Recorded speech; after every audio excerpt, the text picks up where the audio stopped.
We'll call the meeting to order and have the secretary call the roll.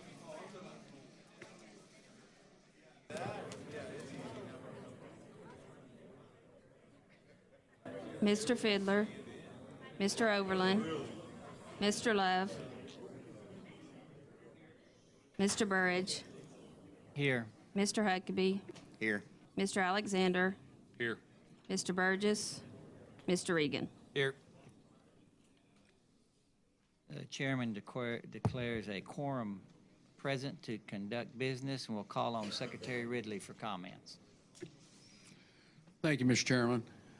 A few months ago, I talked about a friend of mine and certainly a friend of transportation that was having a difficult time with his health. And last week, he succumbed to that,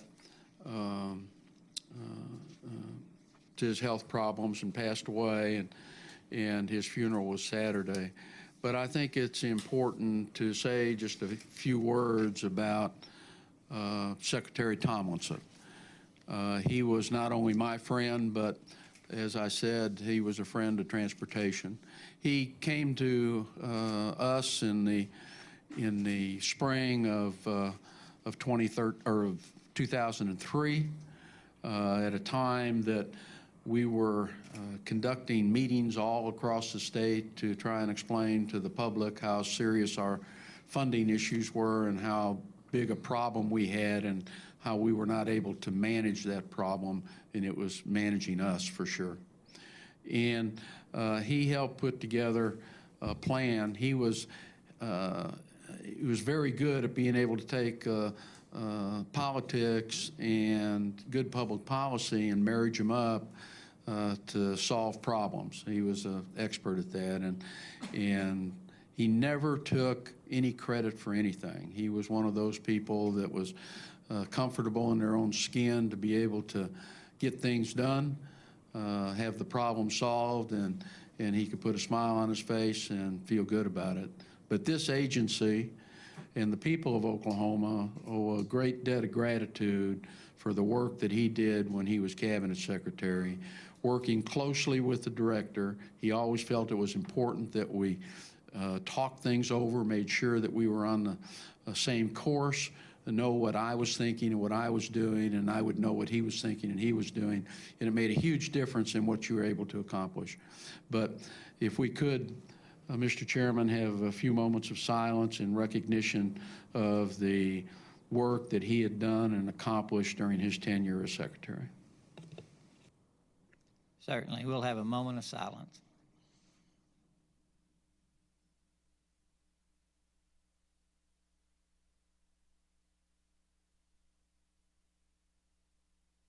Thank you. We'll call on the director for some announcements and presentations at this time. Director Patterson.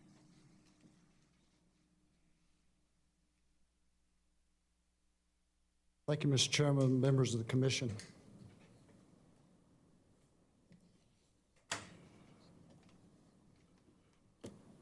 Mr. Chairman, I'd like to read a proclamation from the governor regarding work zone awareness. Whereas construction and maintenance of our streets, highways, and utility infrastructure are critical to maintaining our state's economic vitality and keeping the state open for business. And whereas repair and maintenance of streets, highways, and utility infrastructure require that periodically work zones be established, and whereas accidents cause unexpected work zones along Oklahoma highways, which place crews and responders in direct conflict with traffic, and whereas preliminary 2015 statistics show 13 people were killed and 521 injured in 1,132 collisions in Oklahoma work zones, and whereas in its history, 59 Oklahoma Department of Transportation employees have been killed in the line of duty, more than any other agency, whereas by law, the fines for speeding in work zones are doubled and texting while driving is banned, and whereas drivers set aside distractions, be extra drivers should set aside distractions, be extra cautious, and give work zones their undivided attention when traveling. And whereas the state will kick off a multi-week Oklahoma Work Zone Awareness Safety Campaign called First Line of Defense Behind the Cones on April 4, 2016. Now, therefore, I, Mary Fallon, Governor, do hereby proclaim the months of April and May of 2016 as Work Zone Awareness Months in the state of Oklahoma to encourage our residents to exercise attentiveness and patience on the roadways. Signed the 29th of March of 2016 by Governor Mary Fallon. Mr. Chairman, members of the commission, in the past, and we're going to talk a little bit more about this during my report, but in the past, you know that the governor has proclaimed a week in April as Work Zone Safety Week, but this year we're going to increase our awareness with the traveling public to a 2-month effort to see if we can make it even a further difference in our awareness of work zones and the safety necessary in work zones. And we do appreciate the governor's responsiveness to this effort. Thank you, Director Patterson. I think it... The Oklahoma... Oh, we're going to watch a video next? Not yet, not yet. Hold up. I think it's worth saying again that we're averaging 16 deaths a year. We're averaging 800 injuries and 1,600 accidents. That's, the public's got to help us stop that. They do, and we You appreciate can that. start the video. Mr. Chairman, if I might, before we start this video, as we move into our safety awards that Mr. Bracken will present to us and the commission, this video highlights the efforts that the agency has made in recent history to bring better safety awareness to our crews and the different initiatives that we've started within the department to bring more safety to our crews. And today, with our safety awards, we're going to highlight those crews who have brought an example of the very best to their respective divisions. So if we could now start the video. Thank you.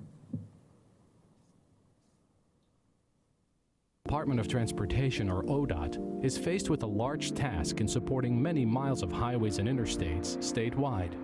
Most of ODOT's employees have a very dangerous office, the highways. The agency's first fatality happened in 1931 when James Dawkins was killed while operating a horse-driven grader. To date, the department has lost almost 60 employees. ODOT has taken safety of its employees seriously by evolving through various safety programs. The CARE program, First Aid, CPR, and AED training, the Circle of Life, a defensive driving course. Employees are first introduced to safety during new employee orientation and are shown safe work practices. In 2003, ODOT created the Focus on Safety program, which replaced the CARE program. Focus on Safety went further as an accident reduction program, focusing on follow-up accident investigation and training.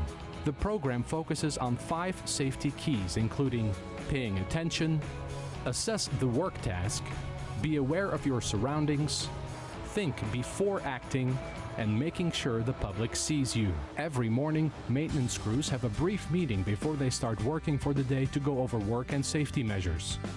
ODOT also designed a highly effective training certification program called Work Zone Traffic Control to help reduce the number of accidents in work zones. Not only do the employees need to be aware of what's going on around them, so does the motoring public. Some innovative ways to bring awareness to the motoring public are the mobile speed trailers, which show the drivers how fast they're going, adding mobile rumble strips, which let the drivers know they're approaching a work zone, an upgrade to higher visible clothing, adopting the traffic cone trailer, which allows employees to safely distribute cones onto the roadway without setting foot on the ground, and upgrading mowers to a wider base with four-wheel drive to prevent tractor rollover. ODOT focuses on all safety aspects, both mechanical and that of its employees. Since 2007, ODOT has been able to cut accidents in half by making safety awareness its primary effort. That effort resulted in the department saving over $9 million in workers' compensation premium costs. In 2011, ODOT initiated a Work Steps program, which saved the agency an additional $2.6 million in accident-related costs. The success of this program comes in part because ODOT is able to convey to its employees a culture of safety, recognizing hazards, and utilizing safe work practices. If you had to sum up the evolution of safety at ODOT in one word, it is awareness.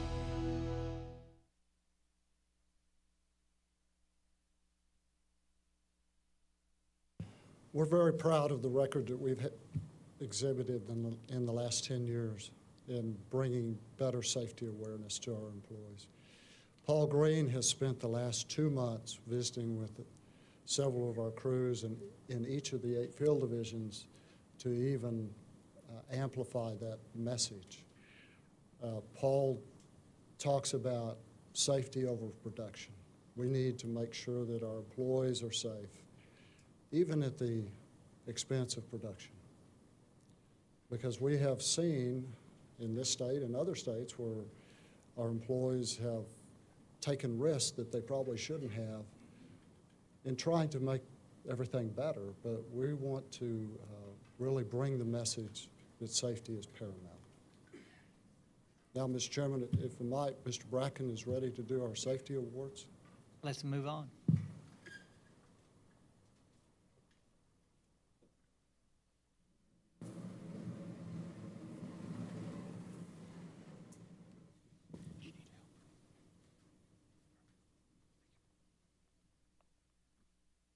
Okay, our first award today is the Director's Safety Excellence Award, which goes to the top work unit within a division. To win this award, the work unit must be selected by the division. Consideration is given to accidents, housekeeping, training, and equipment maintenance. The following are this year's division winners. When I call your name, please come up and accept your award. Division 1, Superintendent Sam Duval, Shakota Interstate.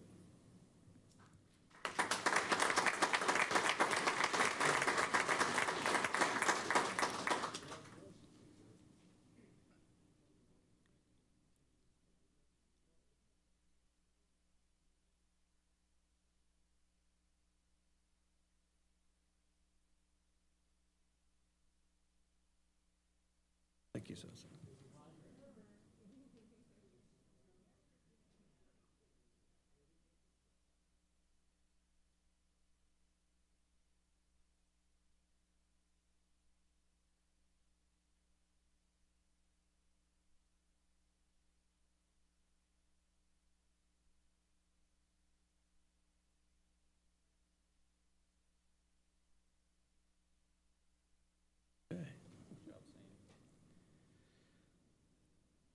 Division 2, Superintendent Roddy Mills, 212B Division-wide crew.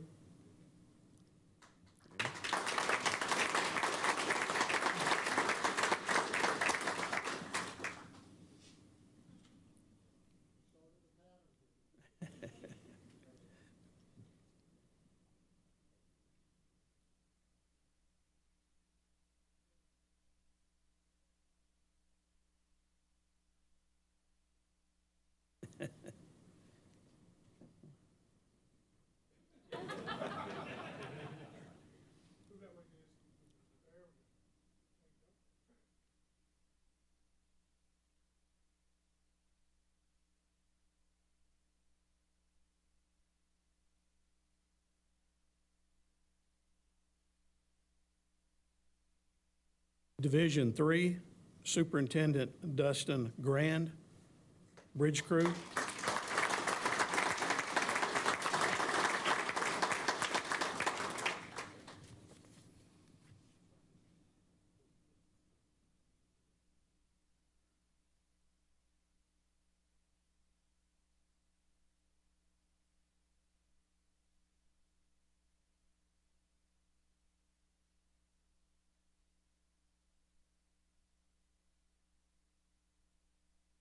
Division 4, Transportation Manager Terry Howe, Oklahoma City residency.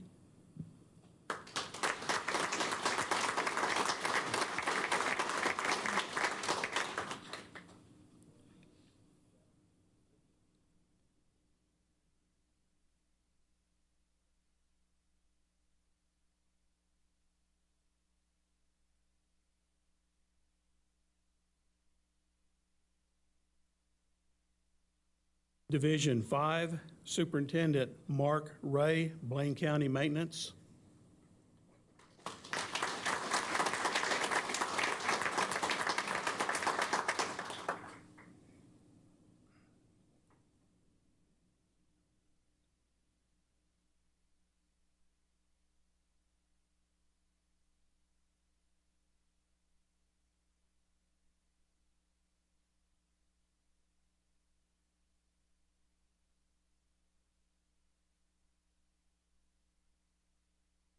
Division 6, Shop Superintendent Bruce Appleton, Maintenance Shop.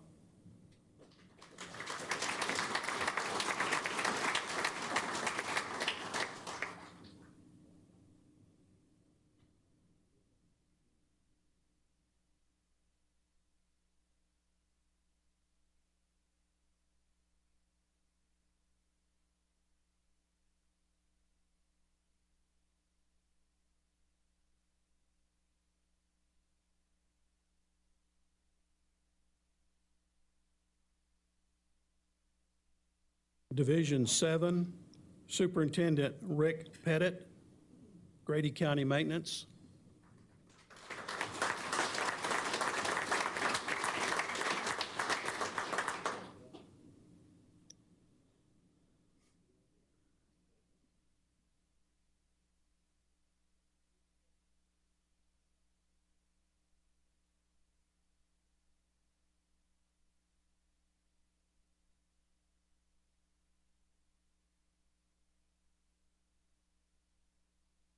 Division 8, Superintendent Dustin Meringue, Ottawa County Maintenance.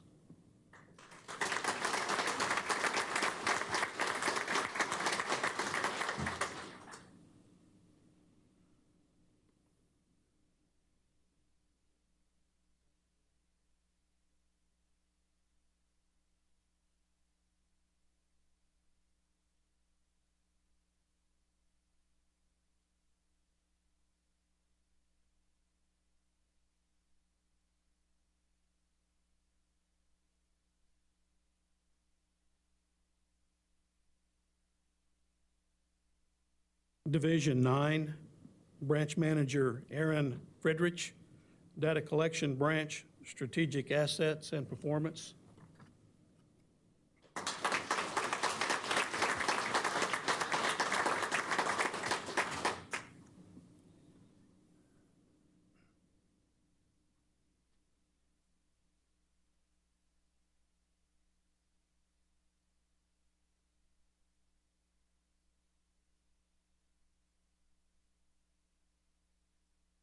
Our next award is the Progressive Excellence Award, which goes to the ODOT division, which has shown the most improvement for the past year. This award is based on their overall safety rating for the past year and in comparison to the previous year. This year's winner had a 96 improvement over last year's score. The winner is Division 2, Division Engineer Anthony Kelly. Kelly.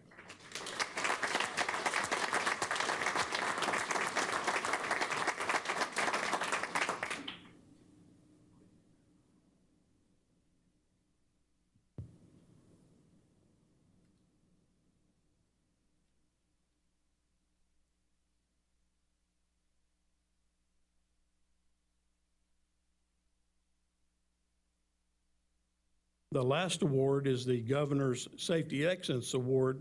Is the top ODOT award. It is presented each year to the division with the best overall rating for the past year measured by safety standards.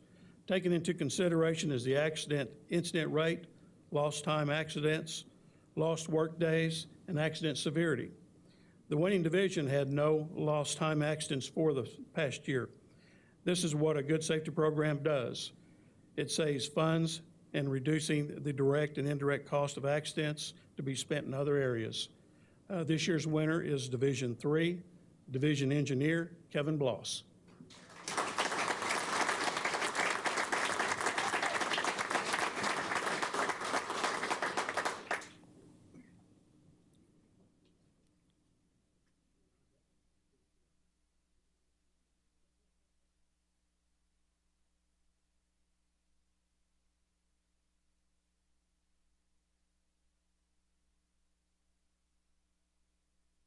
Would the winners of the awards follow us out in the lobby for pictures?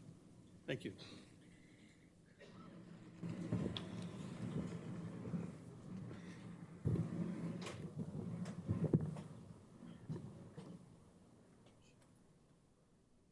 Thank you, Director Patterson. We want to commend all the award recipients for a great job, and we got to keep the message out there loud and clear to try to save lives and injuries. We'll hear a motion to approve the minutes of the Transportation Commission meeting of March 7th, 2016. So moved.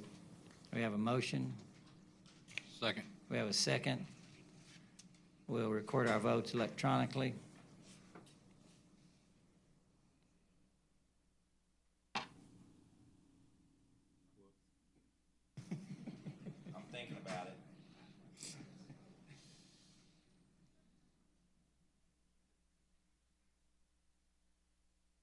I hit the wrong button. Yeah.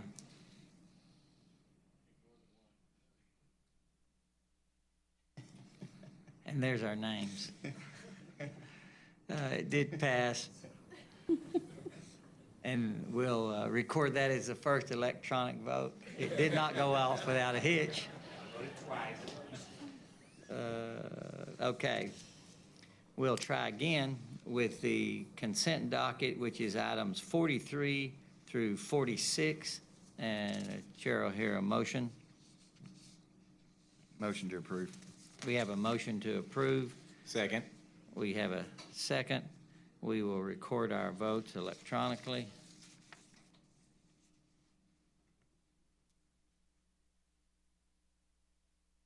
Looky there. Motion passes.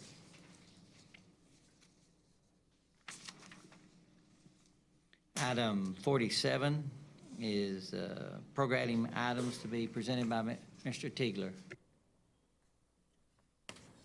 Good morning, Mr. Chairman, Commissioners. Item 47 are programming items. I have two parts this month.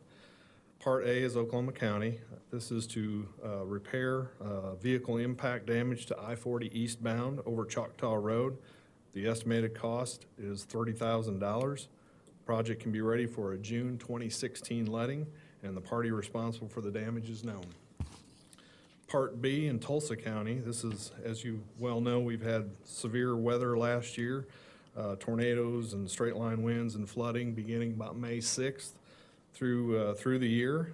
And during this time, and as a result, a section of State Highway 51 westbound approximately 5 3/4 miles west of State Highway 97 experienced a slope failure on the north side of the highway.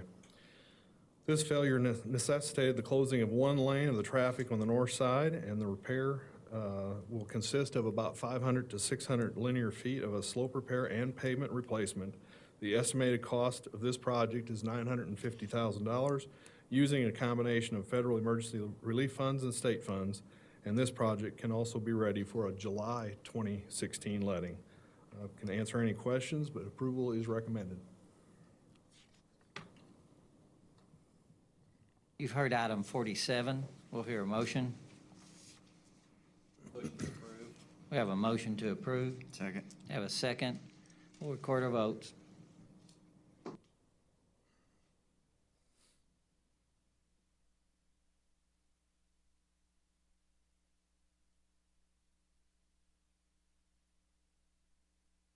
Motion passes. Mr. Tiegler will move to item 48. Thank you. Item 48, I have one engineering contract this month, and for the record, I need to let you know that the engineering number in the summary is incorrect. It's a Scrivener's error. It should be 1709.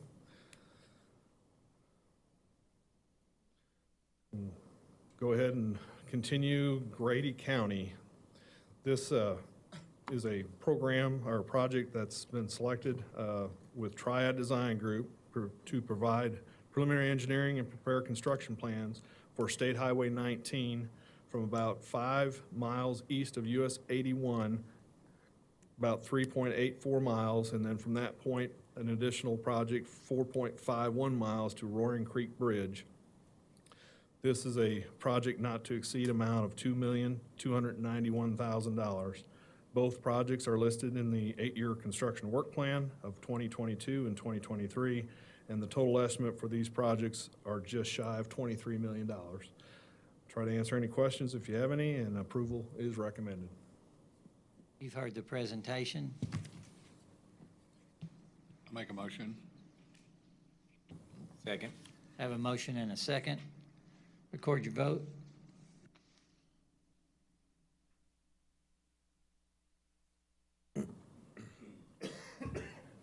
Motion passes. Mr. Tigler will continue with item number 49. Item 49 are the engineering contract supplements. I have 4 parts this month. Part A is Beckham, Greer, and Jackson counties. This is with CP&Y to do final design plans for State Highway 34 over the North Fork of the Red River. It's also with State Highway 34 over the Salt Fork of the Red River and State Highway 5 over Sandy Creek. This supplement not to exceed amount is $123,664. Part B, Dewey County. We've previously authorized CEC Corporation to do the final preliminary and final engineering plans for US 270, and this supplement is for additional engineering to develop final construction plans. This is for $45,800. Part C, Oklahoma County. This is with Olson Associates to perform the preliminary and final design plans for I-35 northbound and southbound bridges over 63rd Street, and also at northbound and southbound over Deep Fork Creek and the Services Road. This is for additional engineering to do the final construction plans, and the supplement not to exceed amount is $3,101,400.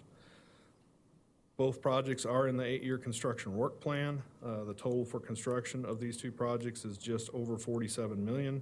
And finally, Part D, Pawnee County. This is with professional engineering consultants to perform preliminary engineering and final design plans for US 64. This is a total not to exceed of $16,200. And that project is also in the 8-year construction work plan for a estimated construction cost of $13.5 million. Approval is recommended. Try to answer any questions if you have any. Item 49 has been presented with 4 parts. Motion to approve. We have a motion. Second. Have a second. Any discussion? Hearing none, record your vote.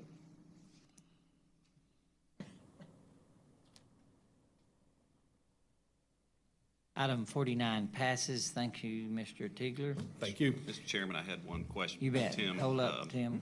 You so efficiently went through that, I didn't speak up quickly enough. But back on 48, Yes.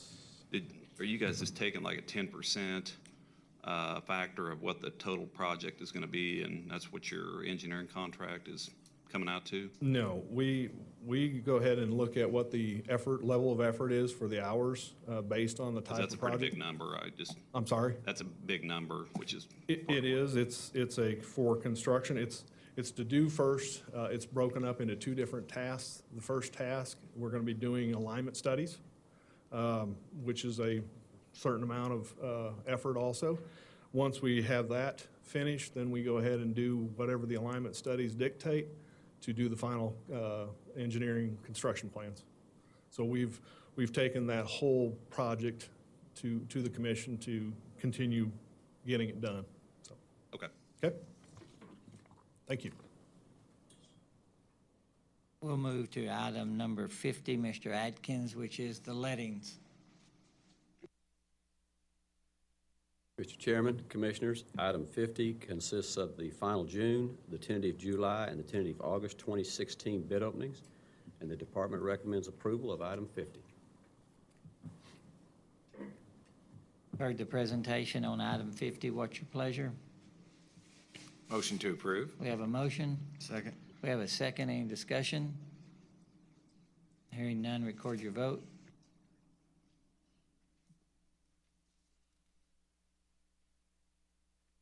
Item 50 passes. Thank you, Mr. Tigler. Item 51, the change orders. Chairman, Commissioners, item 51, parts A through AA represent the change orders on projects with a cumulative total of change orders of $50,000 or less. This is presented for your information only, but I'd be glad to answer any questions. Hearing none, move on to item 52, which is the change orders greater than 50,000. Item 52, parts A through X represent change orders on projects with a cumulative total of change orders greater than 50,000, and your approval is recommended. Heard the recommendation. Do we have a motion? Motion. We have a motion to approve item Second. 52 and a second. Any discussion?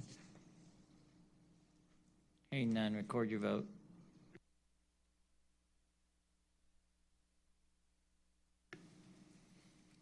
Item 52 passes.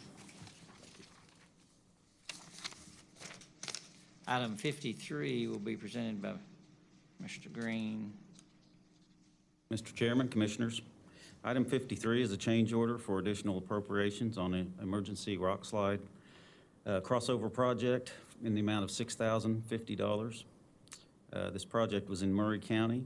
It was an emergency rock slide repair at Honey Creek Pass on I-35, mile marker 50 in Murray County.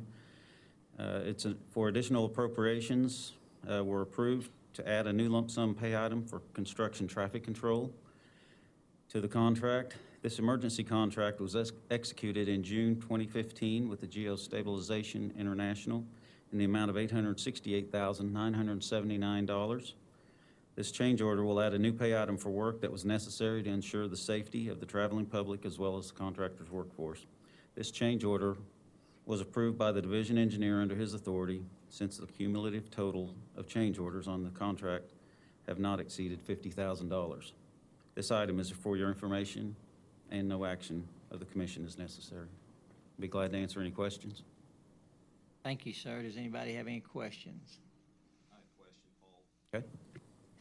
On that area through the Arbuckles, do we have, and so just whenever we have a big rain or some event like that, possibly you might have a little bit of a washout, do we have like a ditch or something that would catch the rock that would be coming down? We do have a ditch, and it caught most of the material. Now, there was some that came out. This was a very big slide. Again, we put some material over that to try to catch any that might fall in a future event. We don't have the whole Arbuckles covered, but we have kind of looked at those and tried to anticipate any problems we might have. Okay. Thank you. Item 54, Mr. Delf is going to make the presentation. Morning, Commissioners, Mr. Chairman. Item 54 are our recommendations from the March 17th bid opening. It is recommended that the following items from the letting referred to by call order be awarded. This call order is 27, 30, 35, 40, 50, 60, 90, 100, 110, 120, 140, 145, 150, 170, 180, 190, 195, 210, 215, 220, 230, 235, 245, 255, 260, 280, 300, 320, 325, 330, 350, and 360. This includes the recommendations for award, and your approval is requested. You've heard Mr. I really don't know what to call him now because they spelled his name so many different ways. You might need to tell them how to spell your name. They're going to put it up on the video.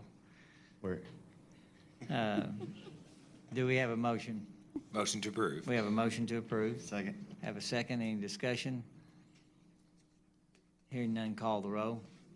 Oh, sorry, we're voting electronically. Motion passes. Thank you. All being critical of the guys in the back that can't defend themselves. Item 55 is budget revisions, and here she comes. Good morning, Mr. Chairman, members of the commission. Agenda item 55 has 3 parts. Part A is a $15 million transfer from state share federal aid projects and state aid projects to fund engineering contracts which were approved in last month's meeting.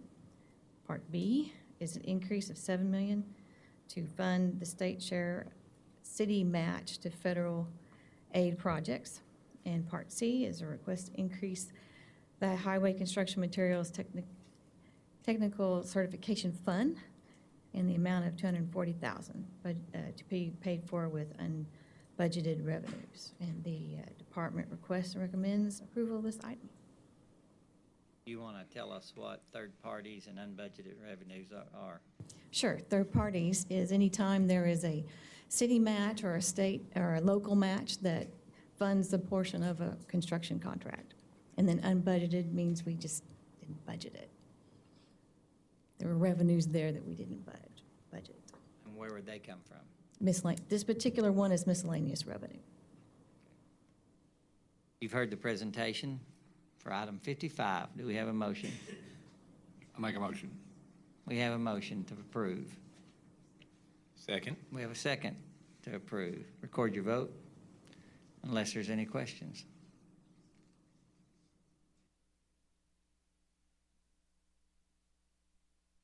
Motion passes. Everybody should take note that Norman has an eagle eye on these proceedings today. Item 56 is the director's report, and you're going to let us know if we do something wrong, correct?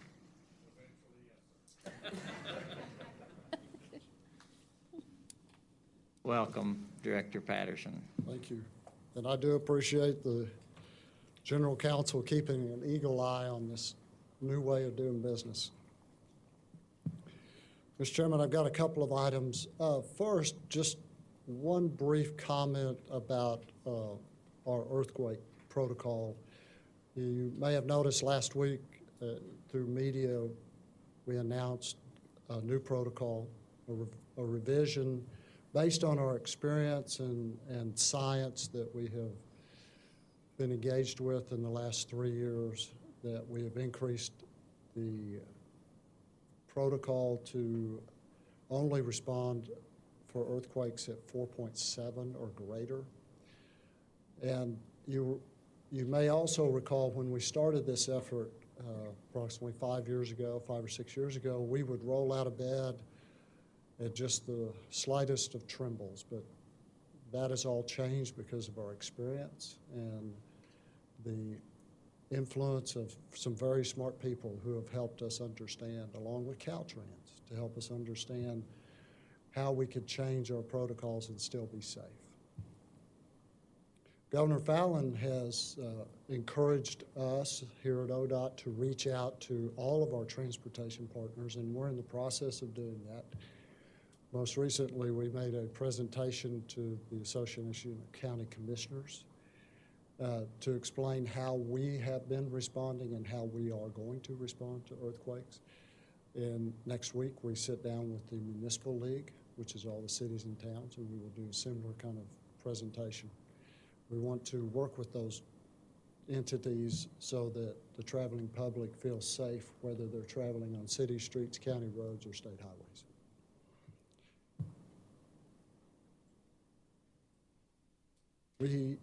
As I discussed earlier, we are engaging in a 2-month public awareness of work zone safety.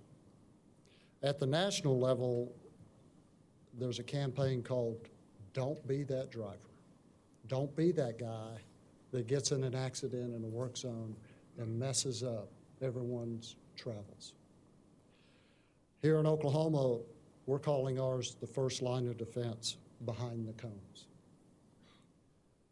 In a few minutes, you're going to hear the radio PSA, see the television PSA, and see our Facebook page that we're unveiling today. Beginning this Wednesday, our DMS signs, our large overhead signs, we're going to begin using those for Work Zone Safety Wednesdays to get the message out to those that are on the road. Also on that day, we're going to have our first ODOT-sponsored Work Zone Summit in Norman, where we can bring all parties together and collaborate about how we can increase safety in work zones. During the month of April, as I said, is one of our work zone safety months, along with the month of May. But here at ODOT, we have identified workers out in our field divisions that are going to be our work zone warriors. So we're going to highlight those people in our Facebook page and put a name and a face with a worker.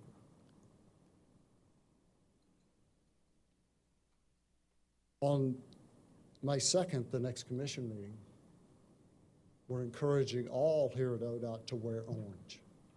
It could be an orange tie, it could be this orange ribbon.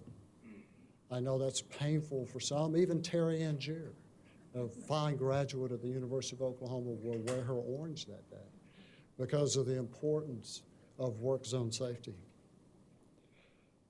Then later in the month of May, the American Traffic Safety Services Administration, we know it as ATSA, is loaning us their memorial. It's a traveling memorial that has the names of all workers who have been killed in work zones, killed in the line of duty.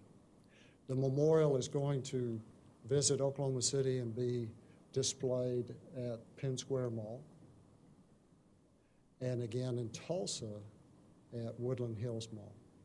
And this is a way that we can help engage the traveling public.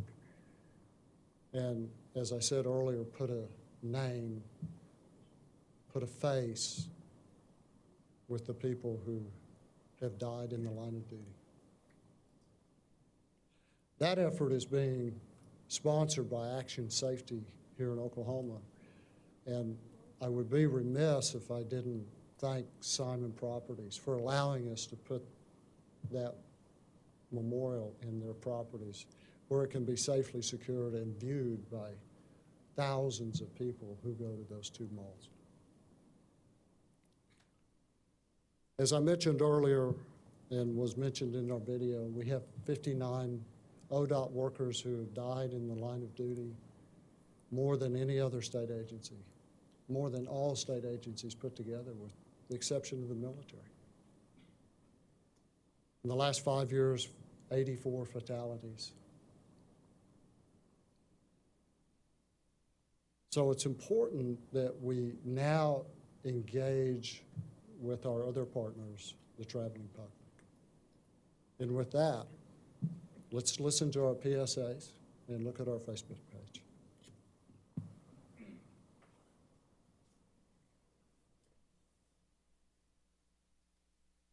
Welcome back. We've seen some dangerous plays this first half. Let's go to the highlights. Earlier, we saw this driver go around the barrels and almost hit a worker.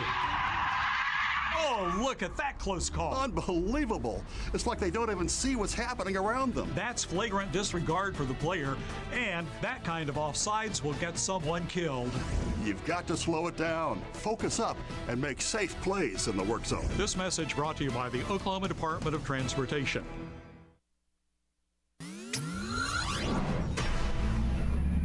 Welcome back. We've seen some dangerous plays this first half. Let's go to the highlights.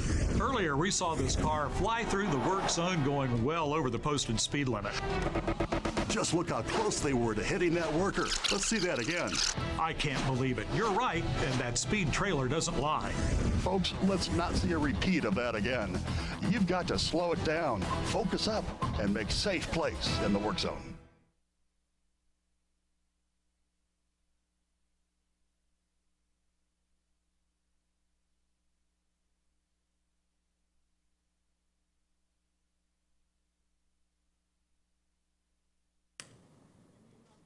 There it is. There it is. So this is our Facebook page, and we would appreciate everyone and anyone liking our Facebook page to keep up with our campaign. And we're really excited about our workers being involved in this through our Work Zone Warrior campaign. And you will see more about those workers on this Facebook page. Mr. Chairman, I'd be happy to answer any questions.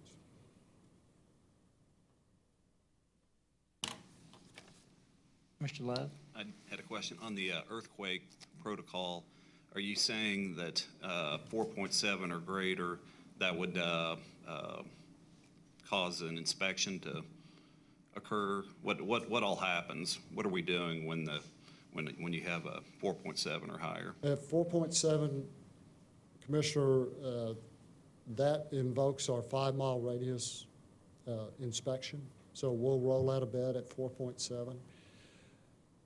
We will also, if there's one less than that, a magnitude less than that, there are certain bridges in the state that we're going to keep an eye on no matter what happens. So we will keep one eye on those bridges at less than that, but just under normal conditions, we're now able to elevate what we used to roll on a 2-point earthquake. Now we can wait till it's a 4.7. And have we found any thing that probably hard to determine whether a bridge problem or a concrete or asphalt failure was caused by a earthquake? But what are we kind of thinking right now? No, we have found no damage through any of the earthquakes. And that's one of the reasons that we're comfortable in raising this threshold, is because of that very fact. If we began to see, had we seen damage, we would not be in this place.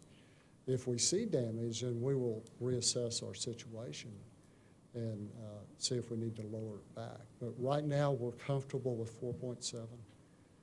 And what about our spec or standard for design on a going forward? Well, we have been designing for earthquakes or seismic activity, and we will continue to do so. And in bridges, looking toward the future, we will continue to make improvements in that area. Thank you. Any other questions? Mr. Chairman, go ahead. While we were on the work zone safety and our employees working safely and being very careful out there, I'd just also like to take the time, I think, as a commission, to thank our partners, the construction people that work with us every day out there. I know it's very important that they work safely too. It all, I'm sure, goes into our figures, so we appreciate the job very much that they do, and would also like to thank the media that put a positive spin on this for us within the state and the communities. Thank you all very much, and thank our partners, the contractors. That's a very good point, Commissioner, and I don't think I highlighted as much as I should have about the contracting community, because they work very hard, just like we do, in engaging and educating their employees about safety in the work zone, safety in the workplace. And they are very much behind our effort because it is very impactful in their individual companies.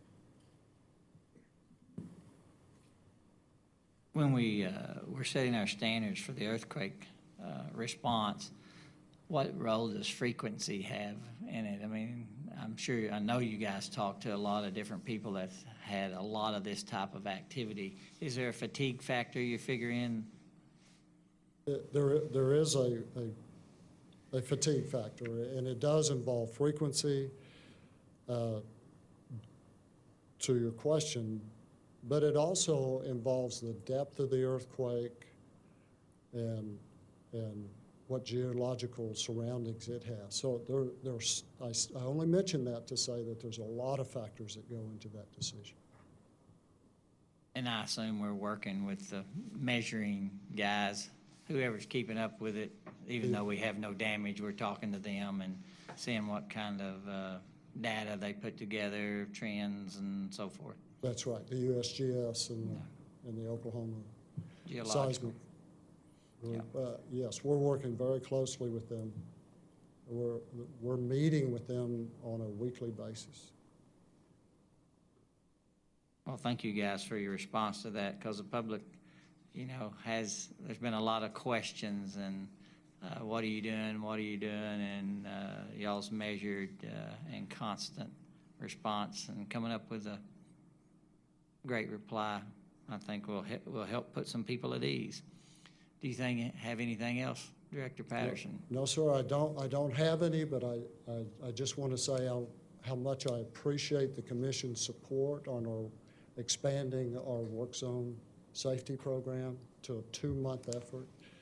It's a lot of hard work by the folks in the media relations area as well as our field divisions, and we look forward to some fruitful experience from this effort. Thank you. We have to have constant notification and the public's involvement. Yes, sir, we do. Do you have any further questions of the Director?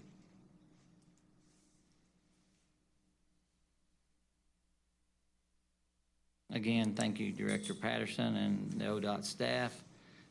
Thank you guys for getting this new system put in. Worked very well despite our personal shortcomings. We'll hear a motion for adjournment. So moved. We have a motion and a second. We'll record our votes.